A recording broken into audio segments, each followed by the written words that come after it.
صبر ایوب۔ حضرت ایوب علیہ السلام اللہ تعالیٰ کے نبی تھے۔ وہ کھیتی باڑی کیا کرتے تھے اور ان کے پاس مویشی بھی تھے، اور وہ ہر وقت خدا کو یاد کرتے اور اپنا بہت سا مال غریبوں کے حوالے کر دیا کرتے تھے۔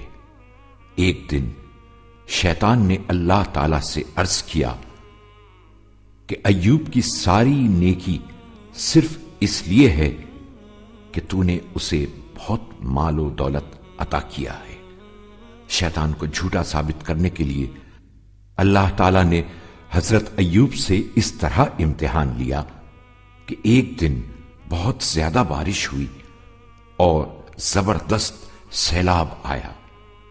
اس سیلاب میں ان کا سارا مال و اسباب بہہ گیا۔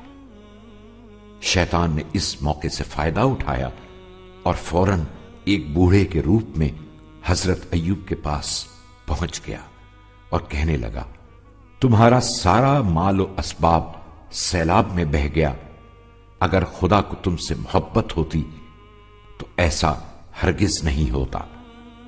یہ سن کر حضرت ایوب نے فرمایا، وہ دولت مجھے اللہ تعالیٰ ہی نے بطور امانت دی تھی اور اس کے بہہ جانے پر مجھے کوئی افسوس نہیں ہے۔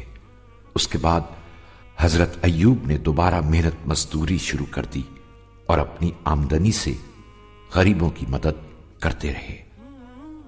جب شیطان اپنے اس حربے میں ناکام ہو گیا تو اس نے نئی منصوبہ بندی شروع کر دی۔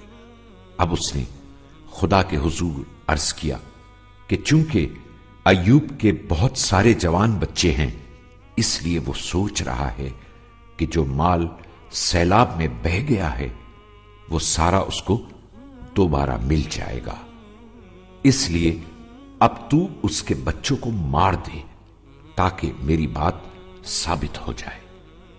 اللہ تعالیٰ نے ایک بار پھر اپنے نبی کا امتحان لیا اور ایک زلزلے میں حضرت ایوب کے سارے بیٹے مر گئے اور سب کچھ تباہ و برباد ہو گیا۔ شیطان چاہتا تھا کہ حضرت ایوب اللہ سے دور ہو جائیں اور اس کی عبادت کرنا چھوڑ دیں، اس لیے وہ ایک بوڑھے کی شکل میں آپ کے پاس آیا اور کہنے لگا، اللہ نے تمہارے سارے بچوں کو مار دیا تو کیا تم اب بھی اس کا شکر ادا کرتے رہو گے؟ حضرت ایوب نے فرمایا، بچے میرے پاس خدا کی امانت تھے، وہ اس نے واپس لے لیے تو کیا ہوا؟ اس کے بعد وہ اللہ کی عبادت اور شکر میں مصروف رہے۔ اب تو شیطان بہت ناراض ہوا اور اس نے خدا سے عرض کی، اگر ایوب بیمار ہو جائیں تو یقیناً تیری عبادت چھوڑ دیں گے۔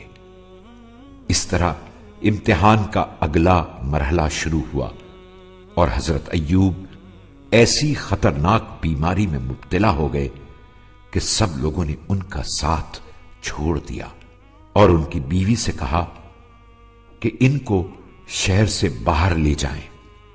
حضرت ایوب کی زوجہ بہت اچھی اور نیک دل خاتون تھی۔ وہ اپنے شوہر کو شہر سے باہر لے گئیں اور کھانے کا انتظام کرنے کے لیے شہر جانے لگی۔ جب شیطان حضرت ایوب کو ورغلانے میں ناکام ہو گیا تو اس مرتبہ وہ حضرت ایوب کی زوجہ کے پاس پہنچا اور ان کو پرانی آرام دہ زندگی یاد دلائی اور دھوکہ دینے کی کوشش کرنے لگا۔ جب حضرت ایوب نے دیکھا کہ اب شیطان ان کی بیوی کو دھوکہ دینا چاہتا ہے تو انہوں نے اللہ تعالی سے دعا کی، اے پروردگار، سختیوں نے مجھے چاروں طرف سے گھیر لیا ہے اور شیطان مجھے تنگ کر رہا ہے، تو رحمان اور رحیم ہے، اس کی برائی کو مجھ سے دور کر دے۔ جب حضرت ایوب ہر آزمائش میں کامیاب ہو گئے تو اللہ تعالیٰ نے انہیں اپنے پیر زمین پر مارنے کا حکم دیا حضرت ایوب نے اللہ کے حکم کے مطابق عمل کیا تو زمین سے ایک چشمہ پھوٹ نکلا۔ حضرت ایوب یہ دیکھ کر بہت خوش ہوئے۔ پھر آپ نے اس میں سے تھوڑا سا پانی پیا اور اسی سے غسل کر کے شفایاب ہو گئے۔ اس کے بعد اللہ تعالیٰ نے اپنے اس نیک بندے سے جو کچھ لے لیا تھا وہ سب انہیں واپس لوٹا دیا۔ اس طرح حضرت ایوب خوشی خوشی دوبارہ اپنی پرانی زندگی کی طرف لوٹ گئے اور پوری دنیا کو سختیوں کے مقابلے میں صبر کرنے کا راستہ دکھا دیا۔